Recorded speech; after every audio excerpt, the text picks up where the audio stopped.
And we are live. Hello, everybody, and welcome to Forever Sports. And there it is. That is the team that Rassie Erasmus has picked, ladies and gentlemen. And what a team it is.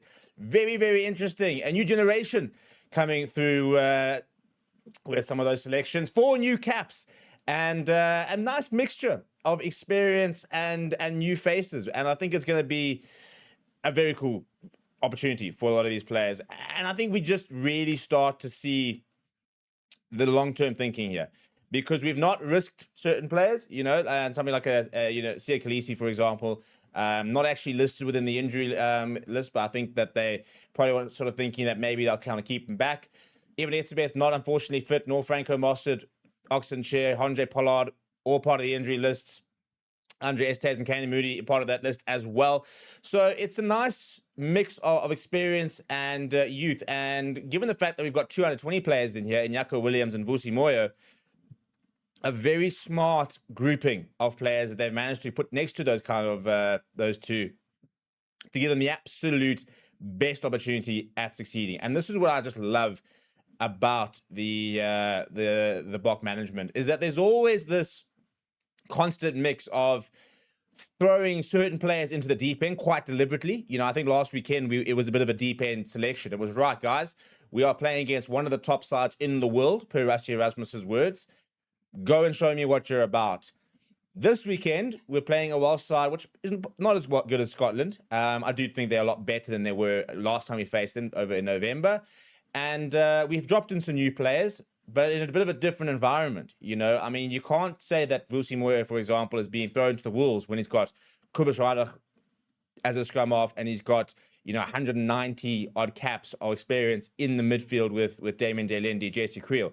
You can't say Yako Williams, for example, he's been thrown in the deep end when you've got Apele Fassi, who he plays his domestic rugby on one end, Kurt Lawrence, a World Cup winner, on the other end. So it's like the perfect mix of giving players an opportunity, but next to lots of experience. Carly Sardi next to Malcolm Marks, next to Achero Stennekamp. That's a really, really good front row.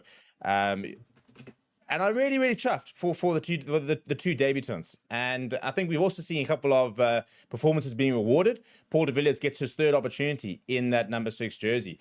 And that kind of just shows you that he is taking his opportunities and he's now a genuine option at 6. I can't remember the last time we've seen somebody start 3 games in a row in the number 6 jersey, other than Sia Khaleesi, to be honest. And that's because we've struggled with that number 6 jersey and finding players who can fill that role. So it's a really, really cool side, and we're going to sort of pick apart and look at kind of what maybe the thinking is and where we want to try and find some information. But I want to get your thoughts on it and say, do you like the team? Simple yes or no question. And if you don't like the team, why not? What would you have liked to have seen? Which players not part of this, and which players have missed out? Because I think that's another interesting thing. We're looking at players who have not getting another chance, like a Cameron Harnicum, a Evan Roos not getting another opportunity. A Vincent Tuka might have an issue with the HIA, but I felt like he's somebody who hasn't gotten lots of minutes. And ironically, when we looked at the squad yesterday in kind of who we've used, these were basically the only players that hadn't featured, these 4 new caps. And now they're going to get capped this weekend. So across 3 games, we've managed to basically use our entire, 47-man squad.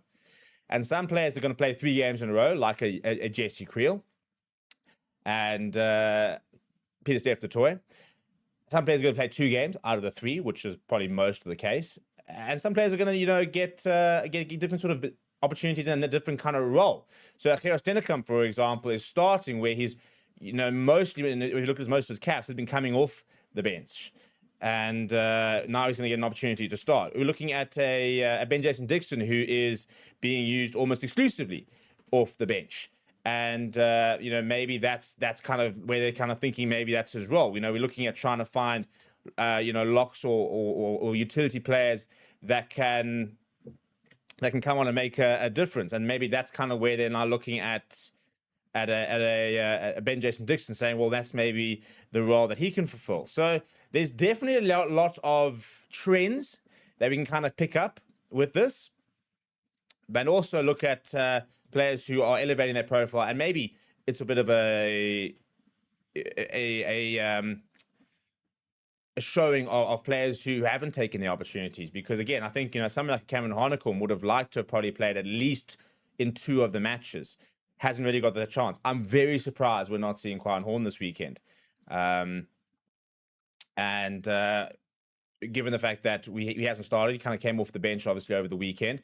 But this for me, I think, would have been a perfect opportunity to have him run out of full back and see what he can do within his position of choice. He started at 10 for the Barbarians. He then came off the bench on the weekend, supposedly originally at 10. Then Pollock came back, was playing a bit of rugby at inside centre. And Damien Willemse kind of doing some of the fullback duties. We kind of had a bit of a dynamic backline in that second half. So yeah, I'm surprised, for example, that hasn't been given. I think it also kind of shows you that we probably do need to look at a bit of depth at like a 13. The fact that Jesse Kriel has had to play 3 games in a row. The issue mainly is that Kane and Moody not well, because I think he would have been the option there. They also wanted to give Ethan Hooker a go this weekend. So the fact that he's not been picked would suggest that the HIA that Rassie Erasmus said they weren't quite sure how it happened is obviously something that has been picked up, because he said in the press conference he wanted to give Ethan Hooker a go. And those are kind of your 2 other natural 13 options. So I do think some of the plans have kind of been scuppered by injuries, because I think that we would have liked to have seen Alua Tiaga in the mix. We would have liked to see Franco Master get a game. We would have liked to have seen Eben Etzebeth get some time out. We haven't been able to do that due to injury. Andre Esterhuizen is also out. And also, by the way, the press release, lists the injuries and says Eben Etzebeth lock, Franco Master utility forward, and then it's Andre Esterhuizen bracket center and flank, which I thought was quite a nice little nugget to look at. The fact that they now literally list him as center and flank, and not just utility player or whatever the likes of it. The hybrid player, as he's kind of being known for. So it's an interesting release, because there are so many different sort of minor, or not minor, but little sort of stories that we're kind of seeing pop up. Let's go into the comments, see what you guys have to say, because a lot of people jumping in here. And please do smash like on the video, by the way. I got a bit of a habit of jumping on here, not liking the video. It costs you nothing. It adds a few more people into the community, and that's kind of what we're all about. We want to try and get as many people into the comments as possible, so that we can really, really enjoy the chat. So some of the comments over here, and who we saying? So Alute saying, I'm worried about depth at 13, as I mentioned there. Charles says, feel like Rusty has already settled on Portervilliers on his next 6, giving a couple of caps under the belts before the All Blacks arrived. Ricardo would have liked to have seen Ngunu start. And what other comments? Tanner saying they want a specialist, I guess, number 6. Cameron is more of a number 8. I actually think that he could do a job at 6, to be honest. And I would be interested to have seen him get a go at 6 at some point. But I think that Paul de Villiers is very much obviously got that jersey right now, and they want to look at exactly what he's all about. So it's an interesting, again, it's a bit of an interesting decision to not look at any other options at 6, because it means that Paul de Villiers gets injured and Sia Khaleesi is not available. Suddenly we're having to, and we've got no Kwaka Smith at the moment. Suddenly we have to look at a brand new option at 6. But again, we've only got a limited amount of games, so we can only try and sort of extend the depth so far. So it's a damned if you do, damned if you don't situation. It's the same with 13. Yes, we don't have other options, and it's a bit worrying, but we also down 2 of our options that would be at 13. Ethan Hooker is an option at 13. Rassie Erasmus has said as much. You've got a Kaden Moody, who is our usual backup at 13. And ironically, I think if he was fit, I think Henko van Wyk would have been involved in the squad and used, because they've mentioned him a few times. But again, he's not. So I think that a lot of the times they would rather kind of not bring somebody random in for the sake of it, and just kind of play a Jesse Kriel 3 games in a row, then again, to kind of bring somebody who's not going to get involved. I think they've got a very clear idea of which players they want involved within the squads. And I think they don't want to kind of waste people's time, inverted commas. which I like actually. I think if you're not in the mix, then don't call up a player just because. We can very easily cope if Jesse Creel goes down on Friday. Damien Delende will start at outside centre. Damian Willemse will start at 12. And Quine Horn can come in on the bench. So we've got options. There are definitely options over there within the squad. We can cope with kind of all the injuries. That's the main thing.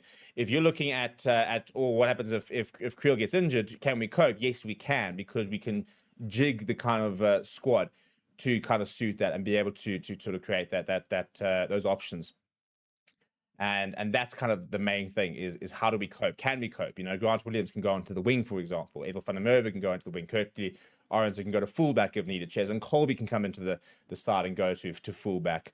So we don't always look at a case of, right, we need 3 players in every single position and kind of go from there. We're very much far more kind of looking at, this is the group of players we want. Can we basically cope with them and do we have enough options where if we get injuries we can make them manage? And the answer is yes, we can. And there's no position there, I think, where we can't cope if there are injuries. Kentucky says Papia should replace Yankees, but again, if you're going to bring Herschel Yankees into the squad, then you can give him a go. If he doesn't perform on Saturday, then you say, right, okay, he had his chance. He has been playing well in France.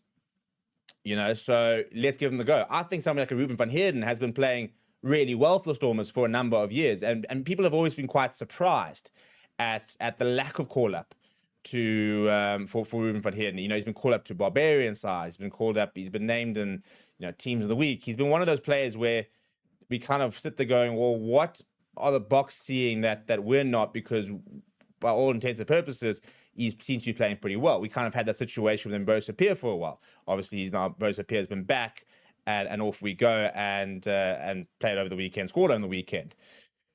Now it's an opportunity for him to show what he's worth. He's getting the opportunity. He's starting. He'll be calling the lineouts, alongside of Peter Steph the toy. It's a big acid test for Ruben van Heerden.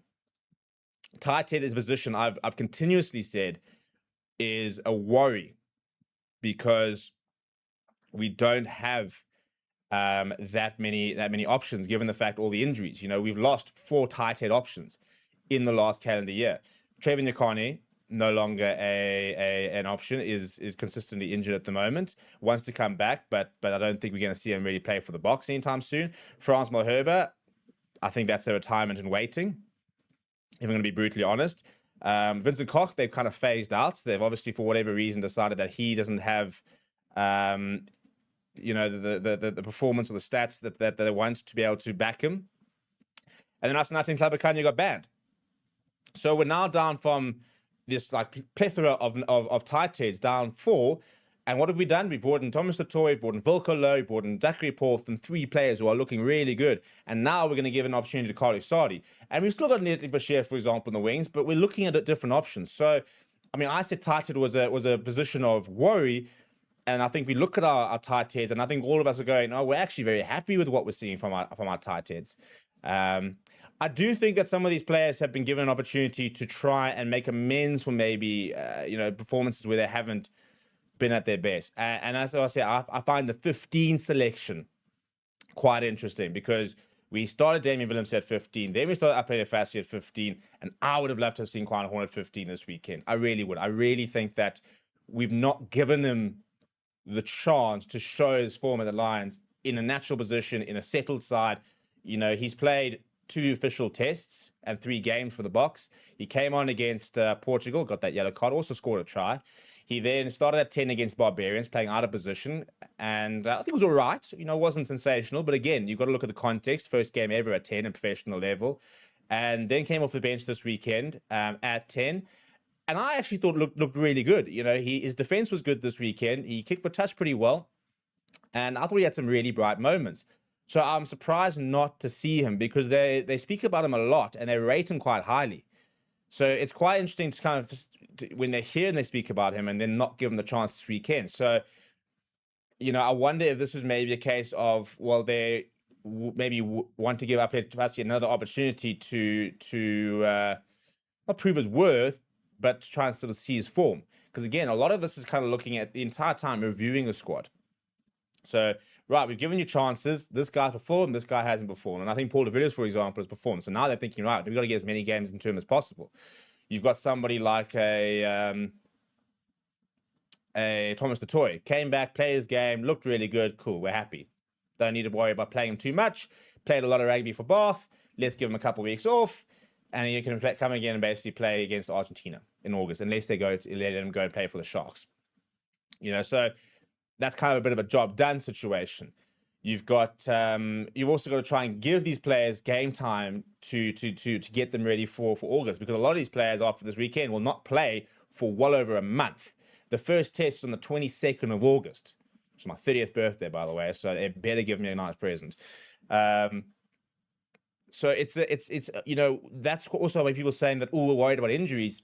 Yes, but you kind of got the balance as well, because you can't just never play players because you're worried about injuries, because they've got to play, and that's what Rusty said also. He said some players thrive by playing often. Some players you can throw in and after no game time, and they're and they can do a job.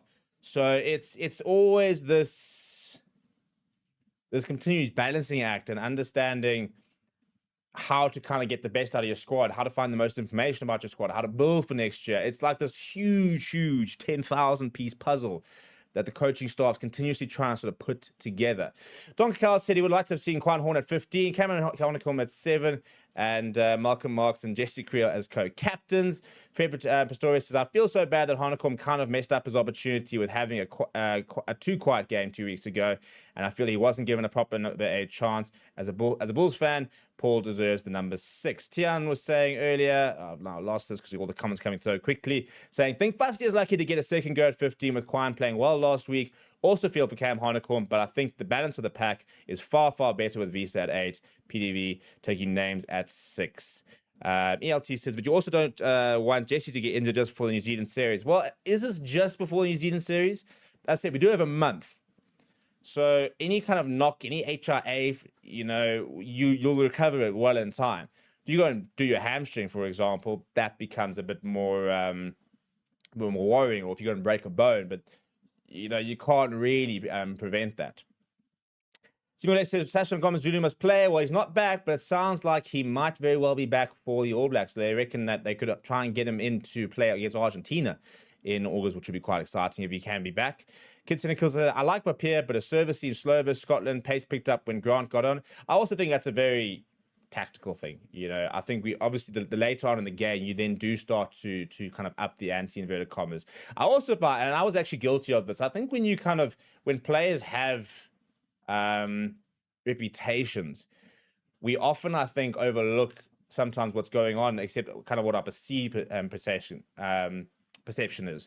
And I find myself guilty of that, where you kind of think, oh, this player is such a good ball carrier, and this player maybe isn't as good, and you kind of watch the game and you're thinking, oh, you see, this player might have gotten more carries, for example. That player comes on, and sometimes that player can actually do exactly what the other player was doing, but your kind of perception is doing a lot better, because we kind of have this inherent oxen chair destroy scrums. And unless it's incredibly obvious, I think sometimes we don't give other players as much credit because we're kind of so used to seeing it from other players. And that's why, like Zach Porthan, we've been highly rating and saying, oh, he's a solid player. But it's only when he had that run where he's throwing English players, and now we're like, oh my goodness, Zach Porthan looks like the business. You kind of have those sort of moments. And now we watch him going, well, he's got that in him. So now every time he carries well, we're seeing, oh, you see how strong he is. It's a bit of a psychology thing. And I was watching, and it's a bit of a trend that people were saying, even in punditry, that kind of you have this preconceived ideas of players, and you kind of tend to sort of fall back on them. Not saying that it's always true, but it was an interesting thing that I had to think about in terms of how I watched the game. Fementa says, what do you think of new centre combination? Would have liked a youngster in the centre as well. I think, again, the issue is Andre Esterhuizen injured, Kane and Moody injured, Ethan Hooker not available. So we could have got Damian Willems at 12, at 13. It's also not a new combination. So I think our hands have been forced in that regard. I think a lot of this team has been pre-picked. I think the idea was always to give Vusi Moya an opportunity here. I think the idea was always to give Jaco Williams an opportunity here. Same as a Carly Sali, same as a Ruben van Heerden. I don't think the plan was to always play Damien Delinde and Jesse Creel in this game. I think that's a decision that has been forced due to Caleb Moody not being available and Andre Esthuizen not being available. Even Andre Pollard not being available, because they said they've been training a lot with Andre Pollard at 12.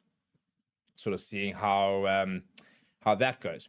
So I think that there are pre-picked selections here, and then there are selections which have had to be made because of the injuries. So, they mentioned Oxen Chair being injured. Whether he would have played in these kind of tests, I'm not convinced. I think, again, he would have been a bit of a one-and-done player, but he's not an option. I think they would have liked to have given Evan Etzebeth a run out. I think they would have liked to have given Franco Moss and Lua Diaga some minutes, and they haven't been able to. Whether that was starting or off the bench, who knows? I think Ben Jason Dixon games off the bench becoming quite consistent. I think that's quite deliberate. Same as Jan Vessels has been coming off the bench, every game. So that's quite deliberate. They're kind of creating that impact from him. So I think it's definitely a combination of preconceived picks as well as having to adapt with what's in front of us. Harry said, Rusty earned our trust, so I agree with any of his selections. K3 Andrew, one of our members, says, Carlo is a beast and top 14 has a really strong scrum culture. Yeah, they always talk about in top 14, your highest paid player is your fly half, and then it's your tight head. So he's currency over there. Bulls Q4M says, game is more open in the second half. Context is key when judging the performances, 100%. I think that's also a good point, So it's easy to look at your starting scrum half who is slow, inverted commas, but that's kind of also, again, deliberate. You've got to sort of set the platform. You've got to settle into a game. You've got to start tactically get into it. And then as things started opening up, like this weekend, I think we're going to see Herschel Yankees, Marley Liebach, Damian Willemse. Those are three players who thrive when the game is open. You can have Marley Liebach who could be cross-kicking to Jaco Williams, and having Damian Willemse coming into second receiver and, counter-attacking. You've got Herschel Yankees, who, again, is very, very quick. And not to say Kobus Reinach isn't quick, but Kobus Reinach is a very good game controlling player. So he's very good to start a game and set it up, and his tactical kicking is very good. Herschel Yankees, even back in his best days, was always a good impact player. A player that can come off the bench and up the ante, that can quicken things up, that can take opportunities, that can find the try line. So context, as he said, as mentioned there, is very important, and finding out. That's why this past weekend, I think we kind of got it right and wrong to a certain degree. I think that when we had our bench come on, the game got very open, which suited having Jan Vessels and Intuka Klunu and Zach Paulton in terms of having a very mobile pack. But I also think that the flip side was that when we deployed our bench defensively, systematically, we weren't as gelled. And I don't think we were all on the same wavelength, which is why we saw the line breaks. And I also think it's at times you got to find two things. Was our defense this past weekend good enough? Well, no, because we conceded tries that we maybe shouldn't have. And those line breaks were worrying in the last 10 minutes because it was far too easy. You also have to be able to give credit as well, where credit's due. And you look at I think it was the second major line break, just shortly after that first try when they kind of started the comeback. And if you look at a freeze frame, you will see that we almost had half our side deployed down the blind side, and Scotland had manipulated that space and then came down the left, which is exactly what myself and Ronaldo had spoken about France doing so well against New Zealand, where they'd basically created this overlap of defense for the Boks and then said, cool, now we're going to go left. And all of a sudden, you've stacked this. Boks don't have the numbers. You're now trying to go one-on-one defending, and then you've got loose forwards running in between sort of front rowers and finding that space and taking that space. So, yes, you can sit there and say there are defensive issues, and now by all means, you got to look at, right, why were we in that situation? Why were we in that situation where Intuka Klunu and Ruan Okia and Peter Steph the Toy, three players are having to sort of cover 10 to 15 meters worth of space? You don't want to see props and tight five players, with lots of space to defend. Those are players who defend in close quarters, because they don't have necessarily the pace to be able to make up for it, or the acceleration at least. I think that's quite important. If you look at the way outside centers defend, look at Jesse Creel, for example, and you look at backlines running at each other, look how much more space there is, and yet they can still make the tackles because they've got the acceleration and the ability to get, even if they get kind of past them. Hinkle van Wyk does it incredibly well. That's why they really like him, is Hinkle van Wyk's got a phenomenal cover tackle, where even if they get past him, he's got that ability to dive at a player and bring them down. And you're not really going to see that from a loose head or a tight head. So it was a very, very intelligent way that Scotland did manipulate our defense, because they created those mismatches. Now we need to look at that and think, right, systematically, we weren't good enough. And you can, it's easy, and this is where I kind of get frustrated at, because it's easy to watch a line break, look at those two players and say those two players are made the mistake. But you've now got to look at overall things, right? Okay, why is it those two players? Systematically, are those two players the best players that should be defending in that space? And has it happened by accident? Has it happened because they've just had to basically fold on one side or the other, and all of a sudden they're kind of out of a position where they want to be? Have Scotland manipulated that intentionally, or have they just missed the tackle? Because if a player gets run over, let's look at Ellis Park. Ellis Genge taps and goes into Thomas du Toit. Thomas du Toit makes the hit and then can't complete the tackle. And Ellis Genge basically rides it, goes off to the left and goes under the poles. That's not a systems error. And that's the thing, because we're very quick to go and talk about, Jerry Flannery's defensive system isn't good enough. But you've always got to look at the tries that are being scored, or the line breaks, and kind of look at holistically why is it happening. We could concede 4 more tries, so we could concede 28 points, and the quick thing is, Jerry's not good enough, the defense system's not good enough, and he'd sit there saying, okay, but I'm not the maul coach, and that's why I said it's very quick to blame, and I'm not trying to absolve Jerry Flannery from the blame, because you'll have to look at exactly what happened, but we've always got to look at things in a little bit more detail, because it's far too surface level to look at a line break and say, right, those two missed the tackle, therefore those two players aren't good enough, and Jerry's not good enough because those two players missed a tackle. Similarly, for example, a defense coach can coach systems, he can coach players, but if a player doesn't front up, then it's on the player. So and that's the problem, and unfortunately it's a bit of a rant, but unfortunately there's no quick solution either. There's no sort of quick, okay, cool, well, now how do we look at it? Because it is very intricate. And I think, Rassie spoke about the fact that they brought in a second analyst. And, he was saying that, if you look at the top teams in the world, they've got a team of analysts. And that's why when I talk about the detail, it's very important, because that's what the coaches are talking about. The coaches go into that kind of intricate detail. So if we really want to enjoy it, and we really want to be, couch pundits, which a lot of us are, we sit over there and we decide what's going on. We need to try and see at what level of detail can we understand, can we get to, so that we can kind of understand the inner workings and then be able to make a more informed statement. Alternatively, we can rage bait, and I'm all for that. We can also rage bait, and we can just throw out some big accusations. It's always a big fan of a bit of controversy. But yes, there's my rant for the day, in terms of, because I was watching the highlights, and because I had the same thing. You look at a missed tackle and you think, that's not good enough, but you watch it again and you think, oh, hang on, this, and that's why we love the game, because it is so complex. That's why I love sport, actually, because you can look at any sport, and superficially, lots of sport is very basic. Tennis is 2 players hitting a ball at each other.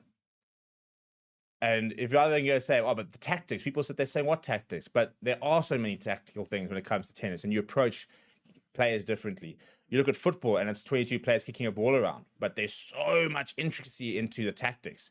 And that's what's really fun, is to kind of get into that and look at why we pick players, what are the systems, why do we do this, why do we do so many small things, which are all part of a bigger picture.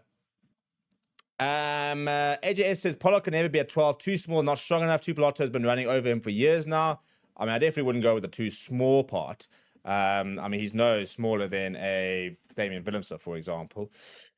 Whether he's suited for 12, in many ways, some people were saying he kind of plays a bit like a traditional 12 because he likes to carry the ball. He likes to take the ball to the line. You know, he's not a flower half who throws out long passes and the likes of that.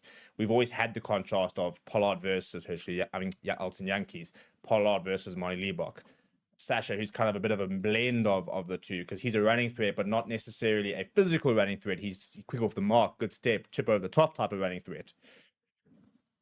So I've always said that I think him at 12 could work, and we've actually seen it years and years ago. How often did we see when we were chasing a game? And if we remember that comeback, I want to say it was Wellington. When we came back to win, they deployed Elton Yankees at 10 and put Pollard to 12 and said, right. And it was a really good decision because we kept the goal kicking of Pollard, for example. We kept the reliability of him and the calm head, but we also managed to put in an X-factor flower half who could unlock defenses in an Elton Yankees. And it inspired a comeback. Similarly, for example, with a Monty Liebach. So it's this whole finding ways to complement each other and to try and get as many skill sets and as much experience and as many different party tricks and valuable resources onto a field at any given time, which is a whole different way of looking at rugby. We've moved past this case of, right, we need a loose head who's going to scrum, and we need a lock who can take a line out. Now we look at saying, well, in an ideal world, what resources do we want on a field? You know, the ability to kick well and be competitive under the high ball, the ability to win scrums, the ability to win gain on advantage, the ability to slow down breakdowns, the ability to turn the ball over, the ability to attack from deep, the ability to front up an attack from not deep, you know, on a 5 meter line, how do you get over, the ability to win lineouts, the ability to maul, the ability to and you basically sort of create almost this list and this idea of what we want, and then we go and say, right, okay, how do we get 15 players onto the park at any given time that gives us as much as we can? And that's where you're kind of searching for the kind of impossible, you know, the unreachable dream is you're always going to have to sort of sacrifice somewhere. And that's why if we look at our front rows, we've got the best scrum in the world. And yet we're looking at front rowers who can also add value in the loose. I mean, Oxenchair is the best scrummaging loose head in World Rugby. Look at that line breaker at his park. Look at his soft hands. Look at Zach Paul from the way he runs around and he carries. And then he can scrum down quite solidly. So it's such a new age way of looking at things in terms of no longer looking at your traditional roles. And that's what Rassie almost even said. The number on the back of the jersey is becoming more and more arbitrary. Andre Este has improved that. He's a number 12, a huge number 12. And they said, well, you're basically a flanker running in the back line. You know, stop mucking around there and go and play 7 where you belong. And he did. And what you can still do is you can have Andre Estesen who can go and get involved at scrum time and carry within the forwards. And then you can also have Andre Estesen where you can have a 5-man line and you say, right, piss off. Go and stand at the number 12 channel and go and run somebody over. We don't need you to lift somebody in the line out. Go and run somebody over. So now we're getting everything you want from an Andre Esterhuizen. And that's also a big thing. How do you maximize the players you have? Damian Willemse is the best fullback in the world. Damian Willemse, I think he would play week in, week out, could also be one of the best number 12s in the world. So what do? We say, right, well, Damian Willemse is our fullback. But when we have the ball, we want him closer. So again, it's the systems thing. Cool. We've got the ball. How do we get Damian Willemse as a first or second receiver and get him onto the ball in those sort of close quarters? And at the same time, if he's doing that, who's covering at fullback? And. I mean, 3D chess comes to mind. What are some of the other comments over here? Altia says tennis is the most difficult sport on the planet to become a pro. Tactics in tennis is actually mind-blowing, but really hard to see from the... Exactly.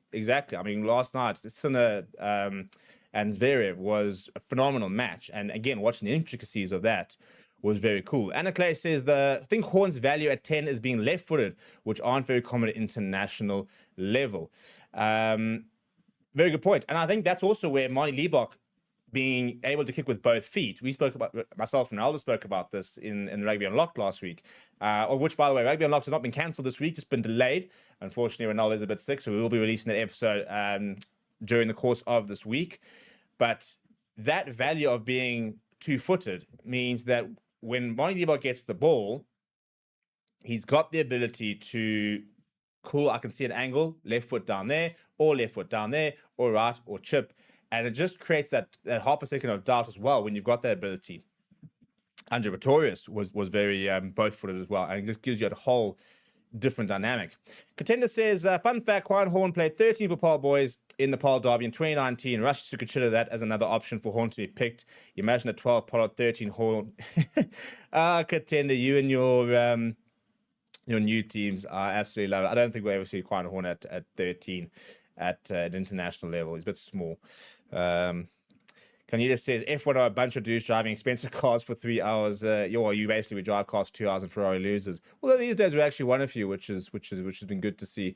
Bull says, hope Moya performs because Willemse is our fourth choice fly half and Fassi is not on form yet. While we haven't seen Horn enough yet at international level, Sash is a bit injury prone. Andre is on off. It's a very good point to make, to be fair. Ricardo asking, where's Luat Diago? Rassi said he's ready to go. Well, he actually wasn't listed in the injuries, but evidently isn't ready to go. So yeah, again, we know you have to, we're all seeing to a stage we have to start making big decisions. We have to start making big calls and having the honest conversations. If Luat Diago is fit, given his injury history, and this kills me to say because I love Luat Diago, I think he's a phenomenal player and he's obviously done such wonderful work for us in the past, but you've also now got a finite amount of games to build our depth and to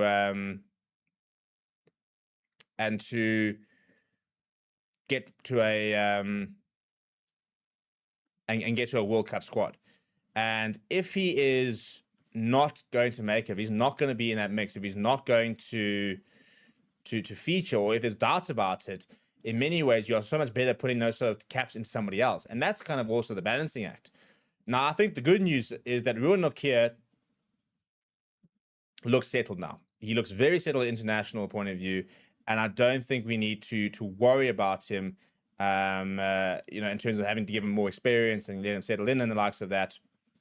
I think he's basically ready. But now we're looking at Ruben van Heerden, for example, as and this is going to be his first cap. So we don't really have much time to get Ruben van Heerden up to scratch if he were to go to the World Cup. He'd have less than 10, 11 games. And we kind of want to go to the World Cup with everybody having at least 20. That's the general kind of rule of thumb that Rassi wants. So it's an interesting continuous sort of balance about the entire thing and where to sort of find it all together. Let's sort of wrap up in a little bit, but some of the last couple of comments. As Horace says, as much as Peter Step the Toy is one of the greatest players, I don't think he should be burdened by captaincy. He didn't strike me as natural and was indecisive in his decision making. We've got Jesse Creel as an opportunity. In terms of Rassi press conference, right. So unfortunately, the Boks have taken us obviously by surprise the last couple of weeks in terms of naming teams on Mondays and the likes of that. So we will not, unfortunately, have the Rassi press conference today because we are, well, obviously not, I'm not, but our team is currently traveling down to Durban. So we will have the press conferences for the rest of the week, including obviously post-match and the team photo and the likes of that. But we won't have it today. I'll do a reaction a bit later and I'll tell you exactly kind of what went down and what the updates are, but we will not have the actual press conference. Right, another point is, and I'm gonna drop the link, is if you guys have not seen it already, we have launched a new show called The Mad Show, which is Maul and Disorder, which drops every Wednesday.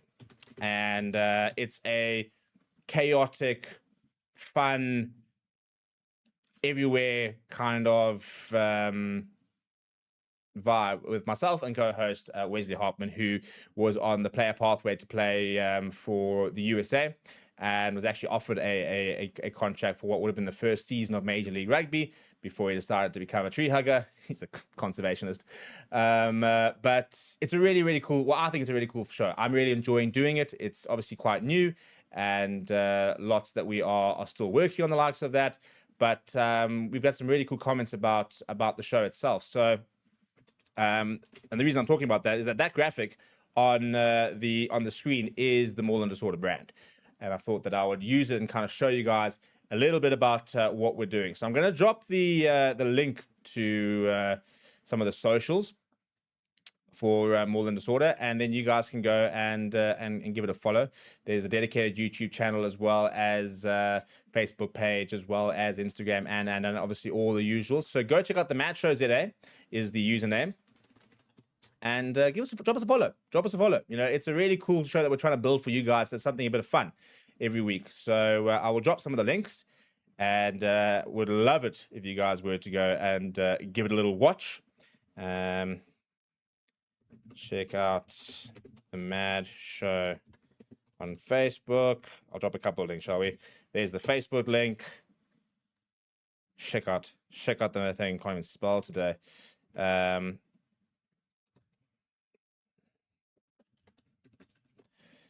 if you haven't watched it, the full Mad Show can be found on for sports, and clips and various things on the different things. You can also listen to it on Spotify. So it's our weekly offering for you guys. You can listen to it in the car on the way home from work or the way to work.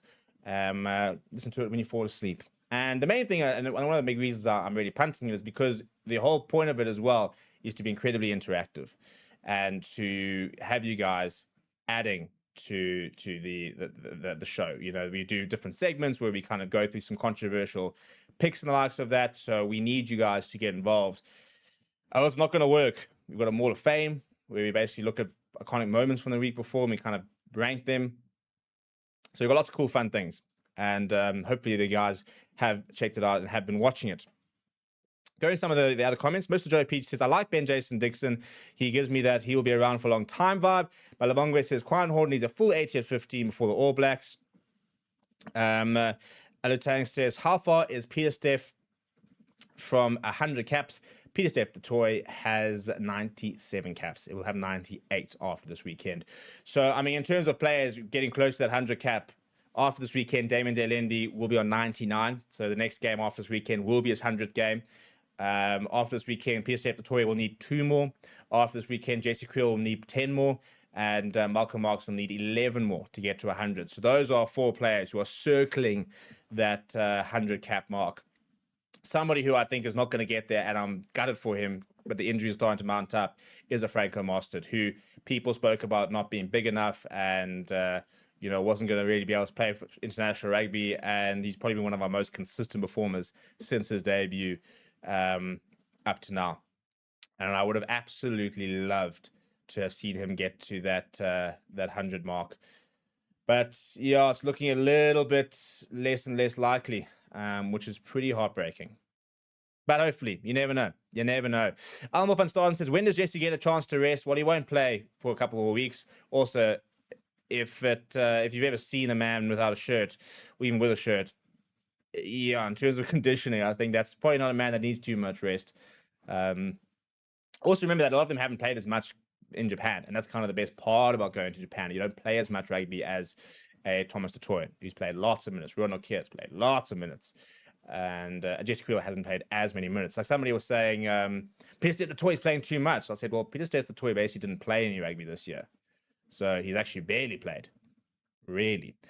You've got to look at always kind of the minutes, stuff like that, and we actually are developing a bit of a couple of platform stuff like that to track exactly that. You know, how many minutes they play for the Boks, for the clubs in a year, and the likes of that. Alditia says, Rudy says, yeah, I would have started it with Yankee since Kubus did play already. I would have benched Kubus. But again, I think that a lot of that is quite intentional because they want to see what Herschel can do off the bench. And if that's kind of where they see his role is, that you kind of got to do it in that regard.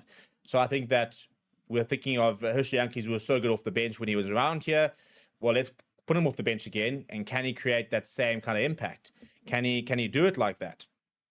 And if he can, well, then that's a nice big positive where you can sit there saying, okay, cool. So he still has that knack of being able to come off the bench and change a game. Because again, that's the whole creating depth situation. Yes, we know that our top 2 scrum halves right now are Kobus Reinach and Grant Williams. After that, it becomes interesting because I think had he not been injured, he's had a tremendous season. Somebody like Morne van den Berg is very highly rated by the Bok coaches, and I think he would have had games. But again, he is currently injured at the moment.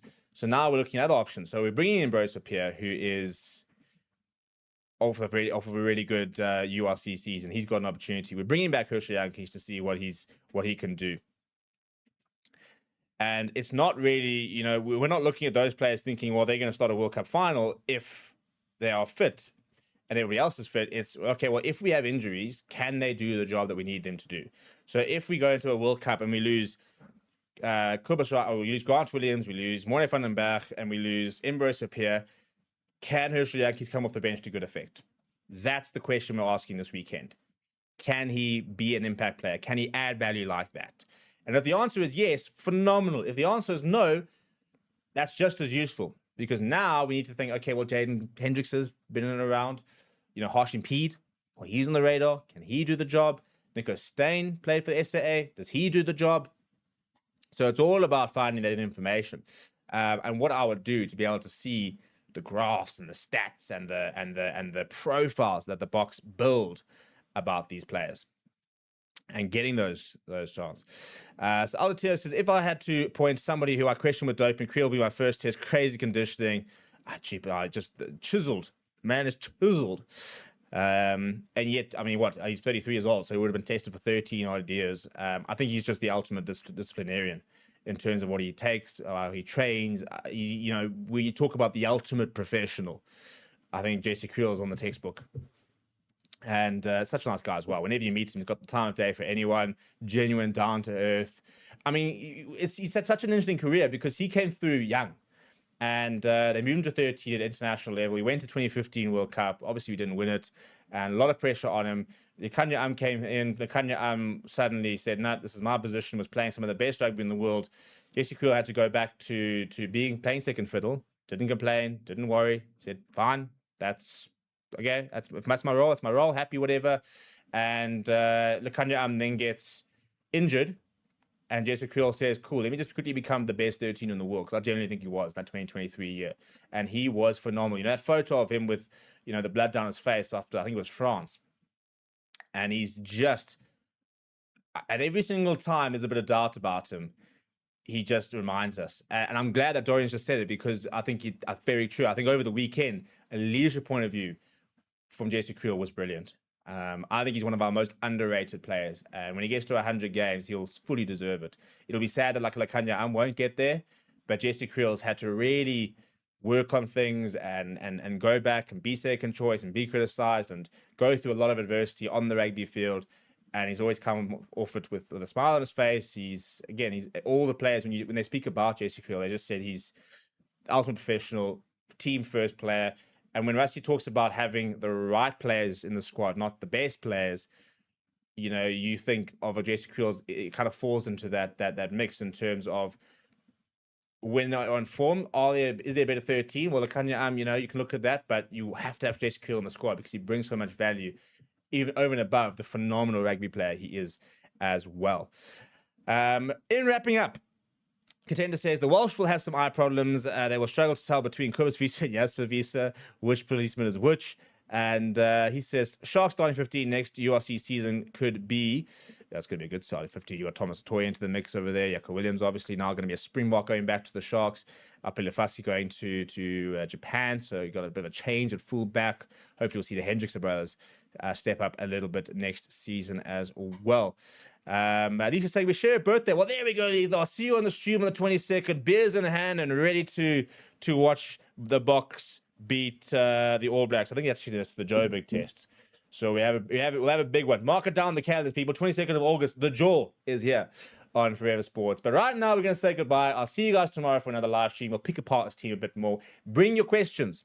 Bring your chat. Bring the vibes, and let's build into what's the last Bok week for another month. So it's a bit depressing in that regard. Well, I suppose we've got Argentina as well, so we've got a couple of weeks, but it's just not the same as Bok week in South Africa, is it? So please do smash like on the video. Please do subscribe if you are new to the channel, which a lot of you guys seem to be. You look at our number of people who watch that aren't subscribed. We're gonna have to have a bit of a check in there. But